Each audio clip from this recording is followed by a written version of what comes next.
Hey guys, tonight we're going to dim the lights, perhaps put on some calming, ancient Egyptian flute music, and transport ourselves back, not just centuries, but millennia.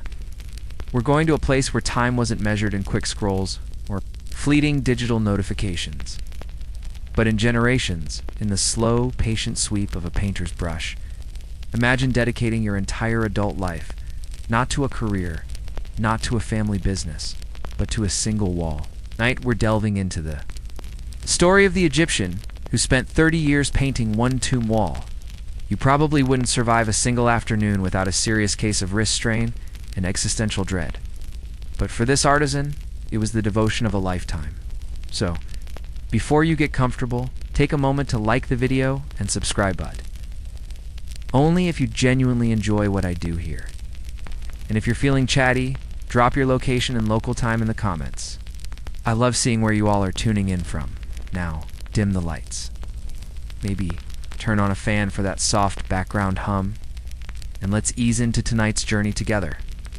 You find yourself in the sweltering heat of ancient Thebes, somewhere around 1400 BCE. The air is thick with dust and the faint scent of incense. You're not a pharaoh nor a priest, but an artisan, a painter of tombs, specifically the tomb of a high-ranking noble. Your tools are simple: reed brushes, small pots of ground pigment, and a steady hand. Ahead of you stretches not a grand temple facade, nor a bustling market scene, but a single vast tomb wall. It stands as a silent, imposing canvas, a promise of decades, perhaps even generations of painstaking labor. 30 years. Think about that for a moment. Well, that's longer than many modern careers, longer than a child becoming an adult, all focused on one enormous surface. This wasn't just a job. It was a calling, deeply entwined with the Egyptian belief system. The purpose of these tomb paintings was profound: to preserve the memory and essence of the deceased, to provide them with the necessary provisions for the afterlife, and to ensure their eternal journey was successful. Every image, every hieroglyph, every color had meaning and power. Your brushstrokes weren't just decorative. They were literally shaping eternity for the soul of the departed. No pressure, right? It's just immortality riding on your fine detail work. A mainstream historical fact: the tomb of Rekhmire, Vizier II, Thutmose III, and Amenhotep II in the Valley of the Nobles is a prime example of a tomb with incredibly detailed and extensive wall paintings. The sheer volume of work, coupled with the consistency of style, suggests either a very long period of work by a single master or a highly disciplined workshop. The dedication required to complete such a monumental artistic undertaking is almost unfathomable in our fast-paced world. The scale of these walls alone demands immense time. Imagine a surface spanning meters in length and height, meticulously prepared and then filled with intricate scenes of daily life, religious rituals, offerings, and the journey to the underworld. It's not a small portrait. It's an entire narrative laid out in vivid detail. And it's not just one scene, but a continuous tapestry of images, each figure, each object, each line requiring absolute precision and adherence to established conventions. Quirky tidbit: imagine waking up every morning knowing that your daily commute involves walking into a dimly lit, often dusty tomb chamber, and your boss is a dead nobleman whose eternal fate depends on your unwavering artistic precision. Talk about job pressure. You probably developed a keen eye for detail and perhaps an unhealthy obsession with perfect symmetry. No, the duck's leg is slightly off. Muir will be furious in the afterlife.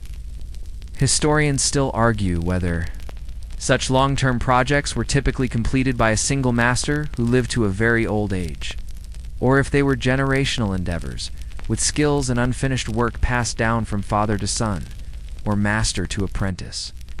Was it one incredibly dedicated individual, or a dynasty of devoted artists? The consistent style sometimes hints at a single hand, while the sheer scale makes a generational effort seem plausible. Regardless, the 30-year commitment to that single tomb wall reflects a profound patience and artistic devotion, almost alien to modern sensibilities. As you continue to immerse yourself in the world of this dedicated artisan, it's essential to understand the tomb painter's world, their daily life and social standing within ancient Egyptian society. They weren't slaves, toiling under the lash, but skilled professionals, part of a highly organized and respected craft, yet still bound by the rigid hierarchies of their time. Their existence was one of specialized labor, tradition, and perhaps a touch of dust. An ancient Egyptian tomb painter typically belonged to the class of artisans and craftsmen. This was a step above the common laborers or farmers, but certainly below the scribes, priests, and nobility. They were considered valuable members of society because their skills were essential for the religious practices and eternal well-being of the elite. Their work was not just decorative, it was functional, ensuring the immortality of the deceased. Think of them as high-demand specialists, like ancient graphic designers for the afterlife. Their daily life would have been structured and disciplined. Painters often worked in workshops attached to temples or large estates, or directly on the tomb sites themselves. They would typically work from dawn to dusk, following the rhythms of natural light broken by communal meals and short rests. The work environment in a tomb could be challenging, dimly lit by oil lamps, dusty from carving and plastering, and often cramped, especially when working on intricate details. A mainstream historical fact. Many tomb paintings themselves depict scenes of artisans at work, showing teams of sculptors, draftsmen, and painters collaborating on projects. These depictions reveal a highly organized workshop system, often overseen by a master craftsman or scribe who would manage the project, design the layouts, and ensure stylistic consistency. This structured environment suggests a well-defined career path, not just a random pursuit. Their social standing, while not at the apex of society, offered a degree of stability and respect. They were often paid in rations of grain, beer, and other necessities. And some master craftsmen might even have had their own small tombs or personal monuments, a testament to their valued contributions. Imagine receiving your paycheck in barley, and feeling pretty good about it because it meant you were good at painting eternal ducks. A quirky tidbit: ancient Egyptian painters often developed occupational hazards, unique to their trade. Working with lead-based pigments like white lead could lead to lead poisoning over a lifetime. Breathing in fine dust from ground minerals and plaster in poorly ventilated tomb chambers likely caused respiratory problems. So while they achieved artistic immortality for others, their own lives might have been shortened by their craft. Perhaps that's why some of the tomb art looks a little tired. Historians still argue whether the strict adherence to artistic conventions and stylistic rules in Egyptian art stifled individual creativity, or if it allowed artists to achieve a profound mastery within defined boundaries. Was it a limitation on personal expression, or a framework for collective genius? It's likely both. While personal flair was subtly present, the overriding goal was timeless tradition. Regardless, your artisan on the 5th floor was part of a long, proud lineage, contributing to an artistic legacy that spanned millennia, one careful brushstroke at a time. Even if it meant a perpetual dust allergy, the intricate skill of our tomb painter wasn't innate. It was the product of a rigorous artistic apprenticeship and tradition. In ancient Egypt, crafts were typically learned through a formal system of mentorship, where knowledge and techniques were painstakingly passed down from master to apprentice, often spanning generations within families. It was a centuries-old pipeline of talent, ensuring that the visual language of Egyptian art remained remarkably consistent for millennia.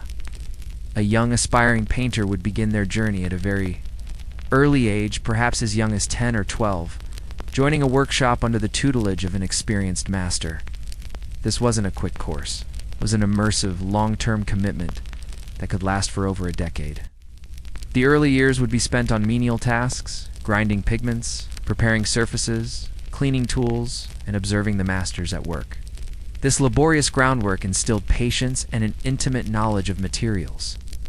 A mainstream historical fact, Egyptian art, across its vast timeline, is characterized by its remarkable conservatism and adherence to strict iconographic and stylistic conventions. This consistency was largely due to the rigid apprenticeship system and the belief that established forms held magical or religious efficacy. Innovation was subtle and slow, always within the bounds of tradition. was like painting by very specific sacred numbers, but you still needed immense talent to get it right. As the apprentice progressed, they would move on to copying existing designs, practicing drawing basic figures, animals, and hieroglyphs on astraca, limestone flakes, or pottery sherds used as drawing boards or papyrus. This repetitive practice honed their precision and ingrained the canonical proportions and postures. Only after mastering these foundational skills would they be allowed to assist on actual tomb projects, starting with simpler outlines or background details, gradually advancing to more complex figures, and finally, the intricate coloring. A quirky tidbit. Imagine the pressure on an apprentice. Not only were they learning a complex craft, but their mistakes could literally affect the eternal destiny of a noble. One wrong stroke on a hieroglyph and the deceased might not be able to cross into the field of reeds. The master painter probably had an incredibly strong incentive to ensure their apprentices were perfect. No, said he. That's the hieroglyph for donkey, not divine offering. Do you want our patron to spend eternity fetching water for a celestial donkey? Historians still argue whether this rigid apprenticeship system, while ensuring stylistic continuity, also stifled individual artistic creativity, or if it allowed artists to achieve a profound mastery within defined boundaries. Was it a limitation on personal expression or a framework for collective genius? It's likely both. While personal flair was subtly present, the overriding goal was timeless tradition. Regardless, our dedicated tomb painter, spending 30 years on one wall, was a product of this profound system, a living testament to the power of tradition and meticulous, slow-burning skill. To truly grasp the immense dedication of our tomb painter, we must understand the fundamental purpose of tomb art. Why such meticulous, time-consuming work was deemed absolutely necessary in ancient Egypt. These aren't just pretty pictures. They're powerful functional elements of an elaborate belief system designed to ensure eternal life and prosperity for the deceased. Your decades of work were literally a bridge to immortality.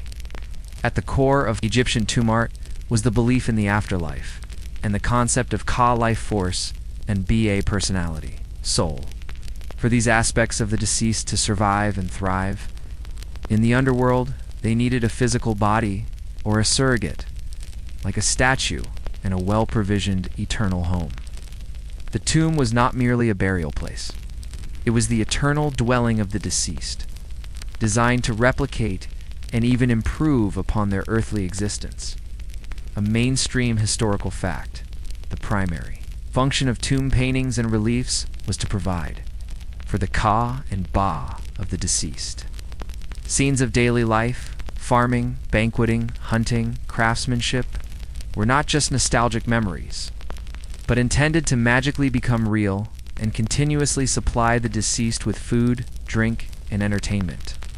In the afterlife, similarly, depictions of rituals and gods were meant to facilitate the soul's journey through the underworld and secure divine favor. Every scene, every figure, every object meticulously painted on that tomb wall served a specific purpose. Hieroglyphs recorded the deceased's name, titles, and prayers, ensuring their identity and communication with the gods. Depictions of servants, cattle, and offerings were meant to magically provide endless sustenance. Even the false doors painted on walls were conceptual portals for the spirit to interact with the living world. Your art literally kept someone's soul fed and happy for eternity. Talk about high stakes. A quirky tidbit. Some scholars suggest that the more detailed and numerous the scenes of offerings in daily life, the greater the magical efficacy of the tomb for the deceased. This would have provided a huge incentive for nobles to commission the most extensive and intricate tomb decorations possible, directly fueling the demand for dedicated long-term painters like ours. Imagine a noble saying, "I'd like enough magical bread to last me 10,000 years, please. Make sure the loaves are perfectly rendered." Historians still argue whether the artists themselves fully believed in the magical efficacy of their work, or if they were simply skilled professionals executing commissions for patrons who held these beliefs. Is their motivation spiritual, devotion, or professional duty? It was likely a complex blend, as their entire society was permeated by these religious concepts. Regardless, the dedication of our tomb painter for 30 years to a single wall stems from a profound societal conviction. That art, in its most meticulous and enduring form, could literally shape and secure an eternal destiny. For them, every brushstroke was a step towards immortality. With the profound purpose understood, let's now consider the very canvas itself, selecting the wall, an endless canvas. The sheer scale and meticulous preparation required for that one, while the one our painter dedicated 30 years to, speaks volumes about the Egyptian approach to art and eternity. This wasn't just a surface, it was a carefully chosen, endlessly demanding stage for an immortal performance. Egyptian tombs, particularly those of high-ranking officials and nobles, were not simple burial pits. They were elaborate complexes of carved rock, often extending deep into the desert cliffs, comprising multiple chambers, corridors, and a large accessible chapel or hall where offerings could be made. It was within these public-facing chapel areas that the most extensive and visually impressive wall paintings were created. The one wall might be a significant portion of such a chamber, spanning meters in both width and height, completely covered from floor to ceiling. A mainstream historical fact, the quality of the rock face itself was paramount for tomb painting. Scribes and quarrymen would carefully select tomb sites with smooth, stable limestone or sandstone that could be easily carved and then plastered to create a perfect painting surface. Cracks, fissures, or unstable areas would be avoided or meticulously filled, as the integrity of the art was directly linked to the eternal well-being of the deceased. No one wants their afterlife provision list falling off the wall. Once the rough cutting of the chamber was complete, the surface had to be meticulously prepared. This involved several layers of plaster, typically a coarse mud plaster followed by a finer gypsum or gesso layer, smoothed to an almost glass-like finish. This provided the ideal ground for the pigments to adhere to and ensured the longevity of the vibrant colors. Imagine the skill involved in preparing such a vast, perfectly flat and smooth surface in a dimly lit, dusty environment. It was an art in itself, and it often fell to the junior members of the painting team. A quirky tidbit sometimes. Due to unexpected flaws in the rock or a change in the noble's plans, a section of a wall might be plastered over entirely, concealing earlier designs. This means that our painter might have even worked on a wall that had previous unfinished artwork beneath it, adding another layer to its hidden history. Imagine painting over someone else's 5-year-old masterpiece because the noble decided they suddenly preferred more geese in their afterlife scene. The pressure. Historians still argue whether the choice of specific scenes and their placement on tomb walls was purely dictated by religious convention, or if the deceased noble had significant personal input in commissioning specific imagery. Was it a standardized menu of afterlife scenes, or a personalized narrative? It was likely a blend, with the core religious scenes being mandatory, but perhaps some flexibility for personal preferences within the rigid iconographic rules. Regardless, for our dedicated painter, that single wall was not just a blank slate. It was a monumental undertaking, demanding meticulous planning and preparation before a single brushstroke of color could even begin to bring it to eternal life, before our master painter could even dream of applying vibrant hues. The chosen wall underwent crucial preparatory stages: plaster and outline. These foundational steps, demanding immense precision and skill, were the unsung heroes of Egyptian tomb art, ensuring that the final, immortal masterpiece would endure for millennia. Imagine meticulously preparing a giant, imperfect canvas in a dimly lit cave, knowing any tiny flaw would be forever immortalized. First, the rough-hewn rock surface of the tomb chamber had to be made smooth and even. This involved applying layers of plaster, typically a coarser layer of mud plaster made from Nile mud straw, and water was applied directly to the carved rock to fill major irregularities. Once dry, this was followed by one or more finer layers of gypsum plaster made from powdered gypsum, mixed with water or gesso, a chalk-based preparation. This final layer was meticulously smoothed and polished to create a perfectly flat, brilliant white surface, ideal for painting. This was not a quick process. Each layer needed to dry thoroughly, sometimes taking days or weeks, depending on humidity. Mainstream historical fact: the quality of the plastering was crucial for the longevity of the tomb paintings. A well-prepared surface allowed the pigments to adhere properly and prevented cracking or flaking. Many ancient Egyptian tombs, even, after thousands of years, still retain remarkably vibrant colors precisely because of this meticulous preparatory work. It's the ultimate primer, built to last an eternity. Once the plaster was dry and perfectly smooth, the artists would move to the outline phase. This began with a preliminary grid drawn in red ochre across the entire wall. This grid was essential for maintaining consistent proportions for the figures and ensuring that the scenes were correctly scaled across the vast. Egyptian art followed strict proportional rules, and this grid was their blueprint, their ancient version of Photoshop guidelines. Following the grid, the master draftsman or a senior artist would sketch the main outlines of the figures, objects, and hieroglyphs, usually in red ochre. This initial drawing was often corrected or refined in black ink. This two-stage outlining process allowed for adjustments and ensured accuracy before the final painting began. Only when the master was satisfied with every single line and proportion would the painting phase commence. A quirky tidbit: imagine the sheer number of red ochre grid lines that would have covered a 30-year wall. Every few centimeters, a new line, meticulously straight, laid out across a surface spanning many meters. Now, it must have been a dizzying, almost hypnotic task.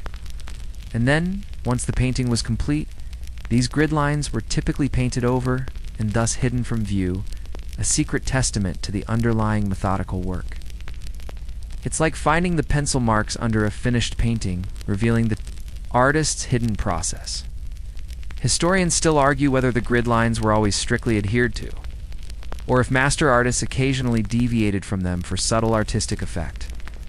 Was the system a rigid constraint or a flexible guide? Was likely a bit of both, with the grid providing a foundational structure that skilled artists could subtly manipulate. Regardless, the decades spent on that one wall began with these painstaking preparatory steps, a testament to the Egyptian belief that even the unseen foundations of art were essential for eternal perfection. Once the plaster was dry and the outlines meticulously drawn, our painter moved to the heart of their craft: pigments and binders, ancient chemistry. The vibrant, enduring colors that still dazzle us millennia later weren't just stumbled upon. They were the result of sophisticated ancient knowledge of mineralogy, chemistry, and organic compounds carefully prepared for eternity. Imagine being a chemist, an alchemist, and an artist, all rolled into one. Egyptian pigments were primarily derived from naturally occurring minerals, each laboriously ground into fine powders. Red and yellow ochre came from iron oxides, giving earthy, warm tones. Blue was often made from Egyptian blue calcium copper silicate, a synthetic pigment developed by the Egyptians themselves, a true testament to their ingenuity. Green came from malachite, copper, carbonate, or chrysocolla. Black was typically charcoal or carbon black. White was gypsum or calcium carbonate. Each color had to be processed to an incredibly fine consistency to ensure smooth application and vibrant results. AMANSTREAM, historical fact: Egyptian blue is considered the first synthetic pigment in history, demonstrating the Egyptians' advanced understanding of chemical processes. Its creation involved heating silica, copper from a mineral like malachite, calcium, and an alkali like natron to very high temperatures, a complex process yielding a stable, brilliant blue that was crucial for their art. It was literally groundbreaking ancient tech. These finely ground pigments were then mixed with a binder to create a workable paint. The most common binder was animal glue, made from hides or bones or egg white, sometimes mixed with a little water or gum arabic. The binder allowed the pigment particles to adhere to the plastered wall surface and to each other, creating a durable, long-lasting paint layer that would not flake or fade easily. The correct ratio of pigment to binder was crucial for color, intensity, and longevity. Too little binder, and the paint would rub off. Too much and it would crack. It was a delicate balance. Recipe for eternal color. A quirky tidbit. Imagine the smell of an Egyptian tomb painter's workshop.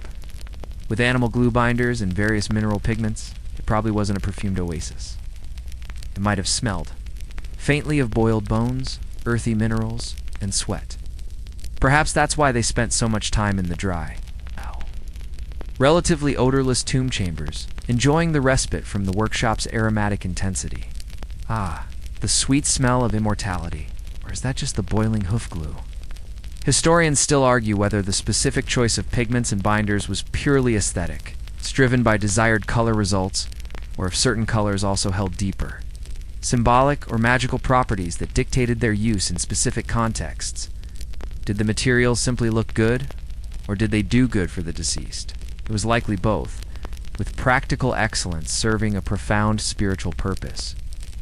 Regardless, the dedication of our painter to that single wall involved a deep, almost alchemical mastery of their materials, ensuring that every vibrant stroke was a testament not just to art, but to ancient chemical brilliance and an unwavering commitment to eternal beauty. Beyond the chemical mastery, every brushstroke on that tomb wall was laden with deeper meaning, symbolism in every stroke. Egyptian art was not just about aesthetics. It was a profound visual language, where colors, figures, hieroglyphs, and even their placement conveyed precise messages essential for the deceased's successful journey through the afterlife. Your decades of painting were an act of profound spiritual communication. Each color held specific symbolic weight. White represented purity, sacredness, and omnipresence, used for divine figures or sacred objects. Black symbolized death, night, and regeneration, often associated with Osiris. In the fertile Nile mud, red could denote power, blood, and chaos, but also life and protection. Blue signified the heavens, the primeval waters, and divine creation. Green was associated with fertility, growth, and new life, especially fitting for scenes of agricultural abundance. Yellow, the color of gold, represented eternity, divinity, and the sun. The careful selection and application of these colors were not arbitrary. Amanstream. Historical fact. The rigid conventions of Egyptian art, including color symbolism, were maintained for thousands of years. Figures were depicted in composite views, frontal torso, profile head, and limbs, not because of a lack of skill, but to present the most complete and recognizable form of the individual for the afterlife. This canon of proportions ensured consistency and recognizability across all artistic forms. From tiny amulets to vast tomb walls, the figures themselves, from the deceased to the gods, servants, and animals, were drawn with specific poses and attributes that conveyed their identity and function. The size of a figure often indicated its relative importance. Hieroglyphs, integrated seamlessly into the scenes, were not just writing, but sacred images in themselves, imbued with power. A sentence etched in stone was also a powerful, living image. A quirky tidbit. Imagine the meticulousness required for painting hundreds of tiny, identical figures of servants carrying offerings, one needing to conform to the strict canon of proportions and color symbolism. It wasn't just repetitive, it was spiritually significant repetition. And if you accidentally painted a red servant when he should have been brown, you might have subtly altered the cosmic order. No, the offering bearer must be represented in the proper skin tone to ensure the grain reaches the noble in the afterlife, said he. Historians still argue whether the strict adherence to these symbolic conventions was a source of artistic constraint, or, conversely, what allowed Egyptian art to achieve its powerful, timeless quality. Did it limit creativity, or did it foster a different kind of genius focused on perfect execution of sacred forms?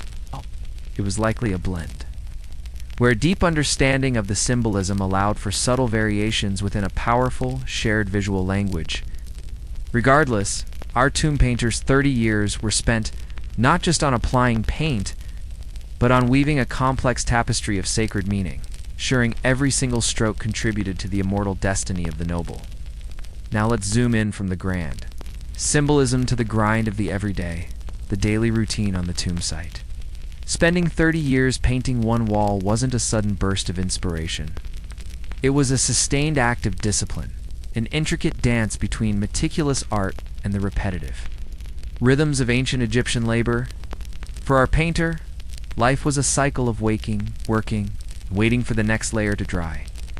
Your typical day as a tomb painter would begin early, often before sunrise, to make the most of the available light or artificial light from lamps.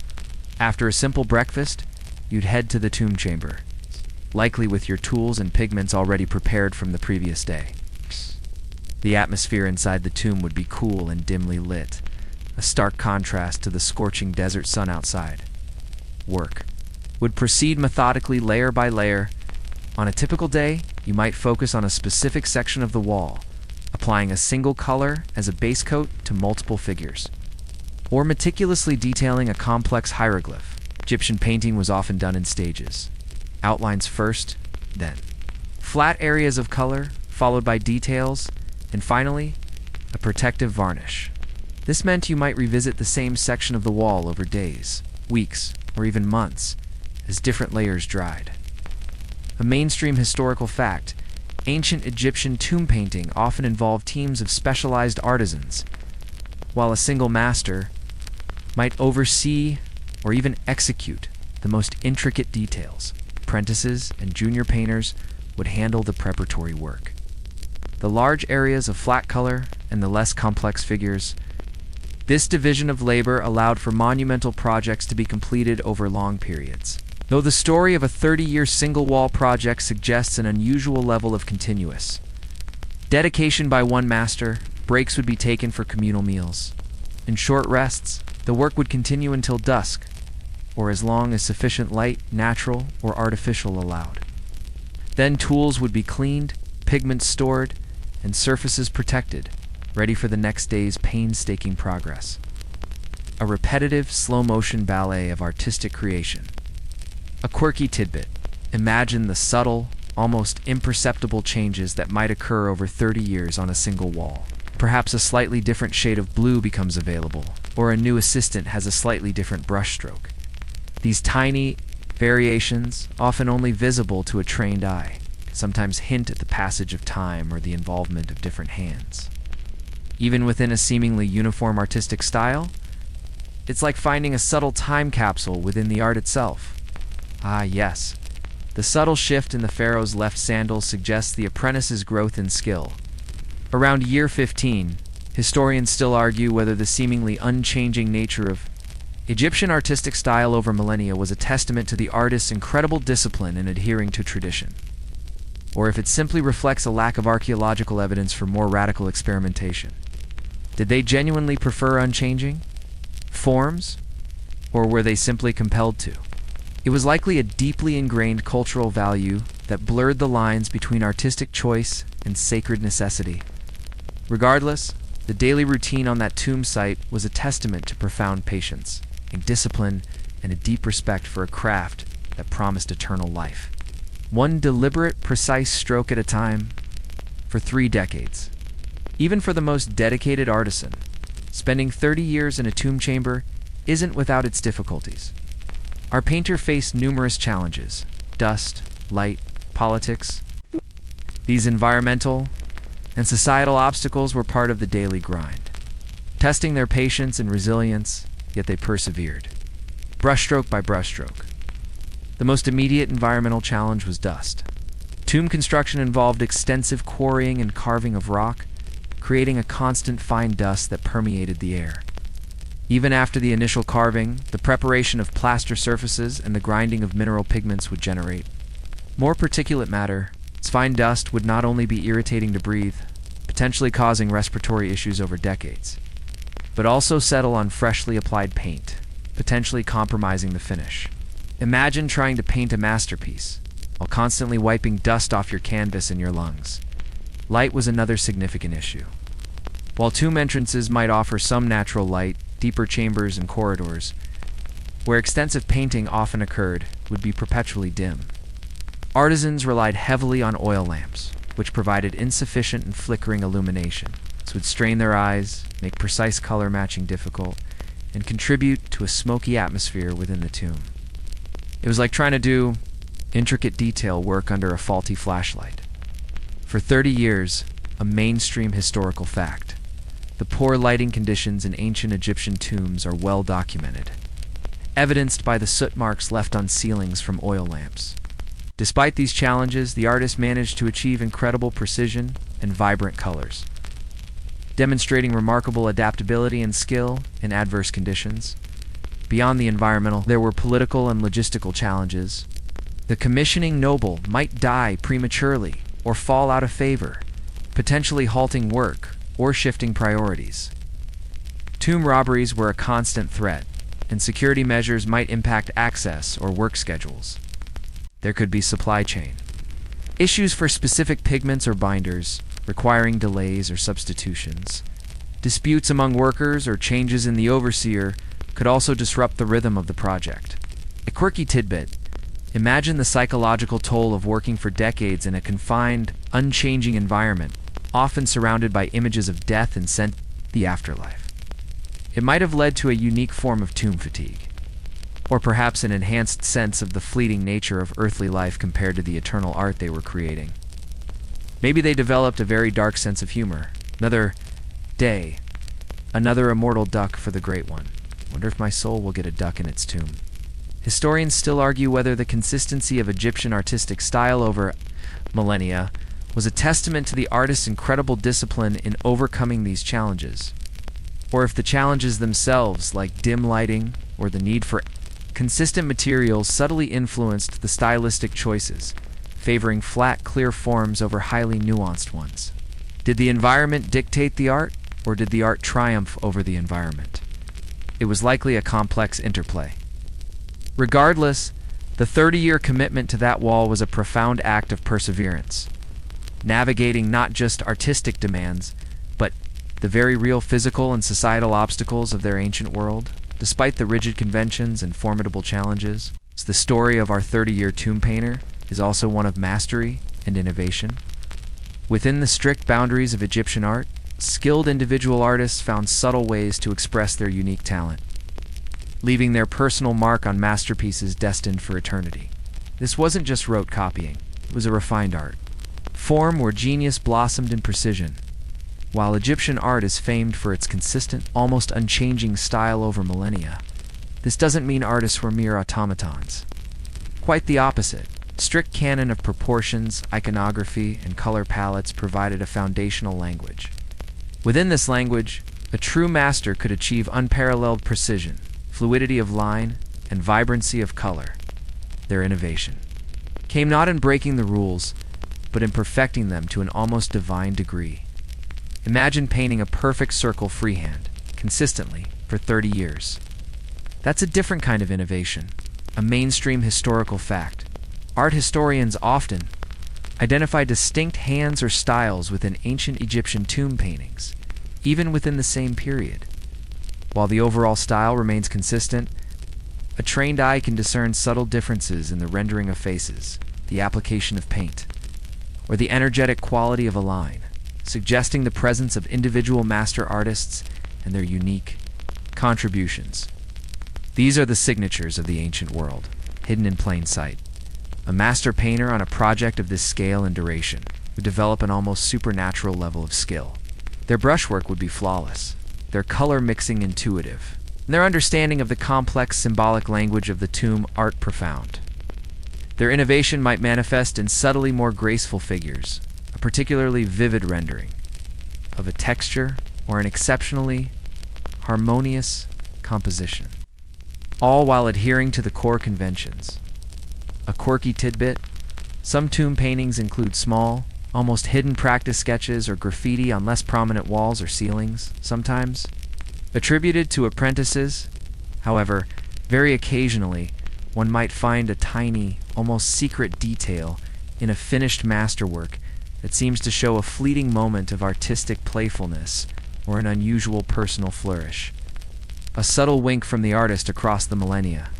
It's like the painter left a tiny private message just for the future, tucked away in plain sight. Did you see that extra feather on the bird's wing? That's my little touch. Historians still argue whether the strict adherence to tradition in Egyptian art was a primary factor in its longevity and timeless appeal, or if it limited the potential for dramatic stylistic evolution. Did convention enable enduring power, or constrain artistic freedom? It was likely a complex interplay. The strictures ensured the art served its profound religious purpose, while allowing for a deep, almost spiritual pursuit of perfection within those boundaries. Regardless, our 30-year tomb painter wasn't just a laborer, they were a master, pushing the boundaries of precision and subtle expression within a sacred artistic tradition, leaving a legacy of timeless beauty that speaks volumes about their individual genius. Spending 30 years on a single tomb wall raises a fascinating question. Was it really one individual, or was this a generational work, a family legacy? While the notion of one incredibly dedicated master is compelling, the sheer scale of some tomb projects, and the longevity of Egyptian artistic traditions, strongly suggest that many of these monumental artistic endeavors spanned multiple lifetimes, passed down through families of artisans. The apprenticeship system, as we discussed, often began young and lasted for many years, cementing a deep bond between master and student. It was common for sons to follow their fathers into the same trade, inheriting not just skills, but also established workshops and ongoing commissions. This familial continuity would have been particularly crucial for large-scale projects like a major tomb, ensuring stylistic consistency over decades, even as individual artists aged or passed away. A mainstream historical fact. Archaeological evidence from the village of Deir el-Medina, home to the artisans who built and decorated the tombs in the Valley of the Kings and Valley of the Nobles, shows that many crafts, including painting and sculpture, ran in families for generations. Scribes' records sometimes list multiple family members working on the same tomb complex over extended periods, contributing to the eternal nature of the work. Imagine the father-son conversations. Son, I've spent the last 20 years on the feasting. Scene wall. Now, I'm getting a bit old for the intricate hieroglyphs, but I need you to promise me you'll finish Reckmeyer's journey through the underworld scene. Don't mess up the crocodiles. This continuity of knowledge and commitment ensured that even if a master died, the project didn't simply halt. It transitioned seamlessly to the next generation of skilled hands. A quirky tidbit. Sometimes art historians can detect subtle changes in style or technique on a single tomb wall that might indicate a change of hand. Perhaps a different apprentice taking over a section, or a new master completing a part that the original master couldn't finish. These minor variations, like tiny artistic fingerprints, are rare clues to the generational nature of some of these seemingly monolithic works. It's like finding a slightly different font in a very old book, hinting at a new scribe taking over. Historians still argue whether the credit for these long-term masterpieces is primarily go to the initial master who conceived the overall design, or to the collective efforts of the generations of artists who brought it to completion. Is it individual genius or collective tradition? It was likely a beautiful blend of both, with the initial vision setting the stage for decades of dedicated collaborative execution.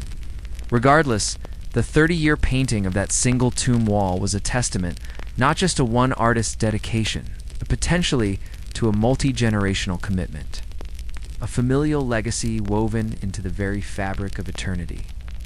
Behind every brushstroke, every painstaking detail on that tomb wall lay the driving force of the pharaoh's enduring vision.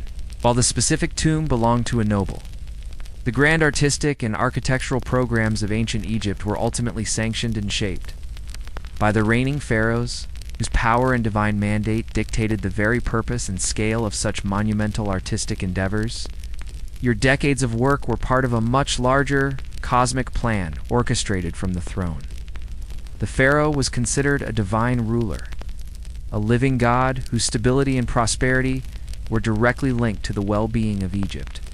Ensuring a successful afterlife for high-ranking officials and nobles was part of the pharaoh's responsibility, as these individuals were essential to the proper functioning of the state, both in life and in the eternal realm.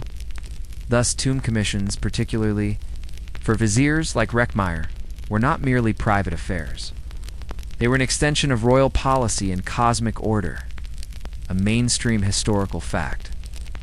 The artistic conventions and iconography used in Egyptian tombs were largely established and maintained by royal workshops and templates, ensuring a consistent visual language that reinforced the pharaoh's authority and the stability of the cosmic order. Even if a noble commissioned their own tomb, its artistic program had to align with the overarching royal style and religious doctrine of the period. The pharaoh set the aesthetic rules for eternity, the resources required for such massive undertakings. The quarrying, the skilled labor, the precious pigments would have been immense, sanctioned and often supplied through the vast administrative apparatus of the pharaoh. A project lasting 30 years on a single wall was a clear indication of immense royal favor and the unwavering support of the state. It implicitly spoke of a long and stable reign, allowing for such monumental, slow-burning artistic pursuits.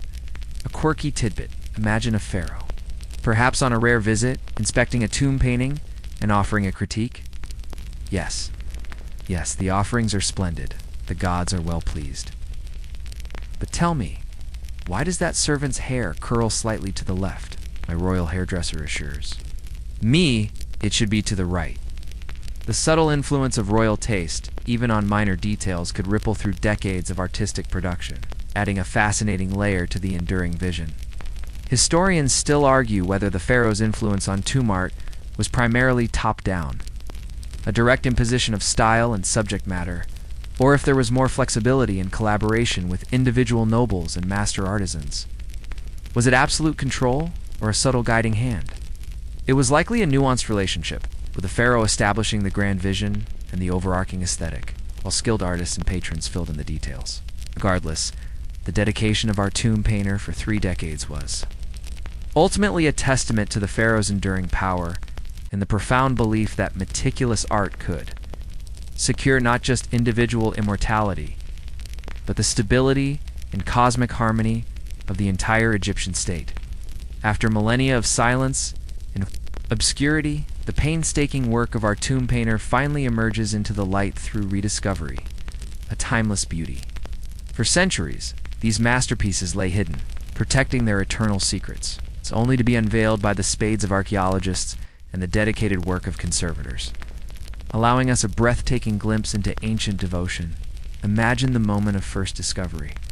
A team of modern archaeologists, perhaps in the late 19th or early 20th century, toiling in the searing desert heat. After years of excavation, they finally breach a sealed entrance, and a wave of cool, stale air greets them as their lamps illuminate. The darkness they behold, for the first time in thousands of years, the vibrant, perfectly preserved colors of a tomb painting, as fresh as the day they were applied. It's a moment of unparalleled awe, a direct connection to a long-lost civilization, a mainstream historical fact. The systematic excavation and rediscovery of tombs in areas like the Valley of the Kings and Valley of the Nobles, particularly from the 19th century onwards, revolutionized our understanding of ancient Egyptian art, religion, and daily life. The incredibly well-preserved tomb paintings provided unparalleled visual evidence, bringing the ancient world to life for modern scholars and the public. These discoveries were, and remain, central to Egyptology. The act of rediscovery wasn't just about finding, it was also about preservation. Once exposed to the modern environment, the ancient colors and plaster could begin to degrade. Dedicated conservators had to work meticulously to stabilize the art, document its condition, and protect it from further damage caused by light, humidity, or human interaction. It's a race against time, ensuring that what survived millennia can continue to inspire for centuries more. A quirky tidbit: sometimes, early archaeologists, eager to see the full beauty of the tomb, would inadvertently damage delicate surfaces by using harsh chemicals or improper cleaning methods in there. Excitement. Imagine a well-meaning, but ultimately destructive act of discovery. Eager hands accidentally smudging what 30 years of ancient dedication had perfected. It highlights the learning curve and evolving ethics of archaeology as they grappled with the sheer fragility of these timeless works. Oops, that's not just dust. That's the pharaoh's eternal eyebrow, Historians still argue whether the meaning of ancient Egyptian tomb art changes when it is removed from its original sacred context and displayed in museums, transforming it from functional magic to aesthetic object. Does rediscovery diminish or enhance its power? It's a complex debate about authenticity and interpretation. Regardless, the rediscovery of that single meticulously painted tomb wall is a profound testament to the power of human dedication, allowing us thousands of years later to marvel at its timeless beauty and connect directly with the artisan, whose life's work it represented as the ancient dust of the tomb settles and the echoes of our painter's decades of work fade. We arrive at the profound legacy, the power of patience. The story of the Egyptian who spent 30 years painting one tomb wall is more than just a historical anecdote. It's a timeless lesson in dedication, long-term vision, and the enduring impact of meticulous craftsmanship. As you prepare to drift off to sleep tonight, let this story resonate with the subtle strength of sustained effort. Think about the sheer human scale of that commitment. In our world of instant gratification and rapid consumption, dedicating 30 years to a single artistic endeavor seems almost unimaginable. It speaks to a different understanding of time, a deeper reverence for process, and an unwavering belief in the eternal purpose of their work. It reminds us that some of the greatest achievements are not born from speed, but from a relentless, patient accumulation of small, perfect steps. The beauty and preservation of that tomb wall, even today, stand as a testament to the quality born from such dedication. Every precise line, every vibrant color, every meticulously rendered detail, they are all monuments to the artisan's patience.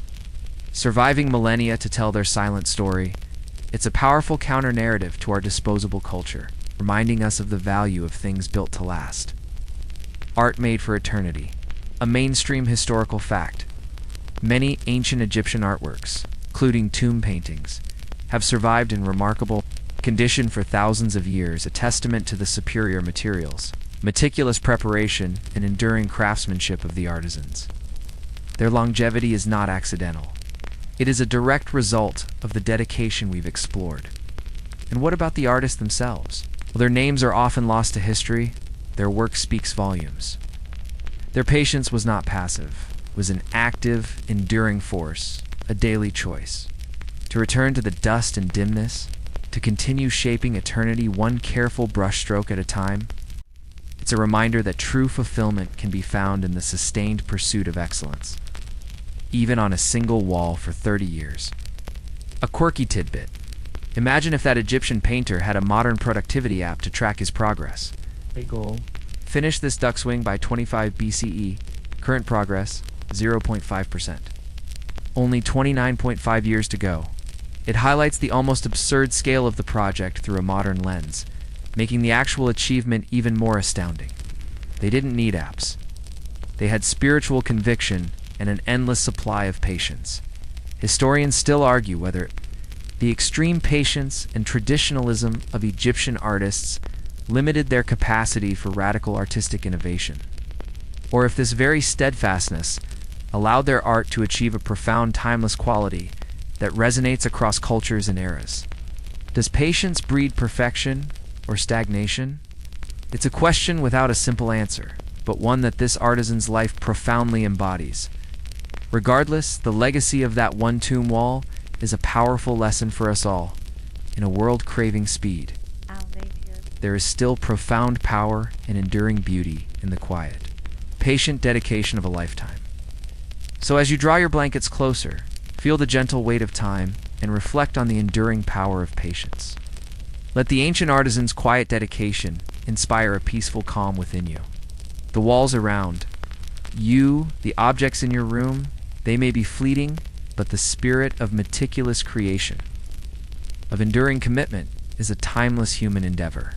Rest well, knowing that true masterpieces, whether of art or of life, are often built one painstaking moment at a time. Now, dim the lights. Maybe turn on a fan for that soft background hum. And let's ease into tonight's journey together. Sweet dreams.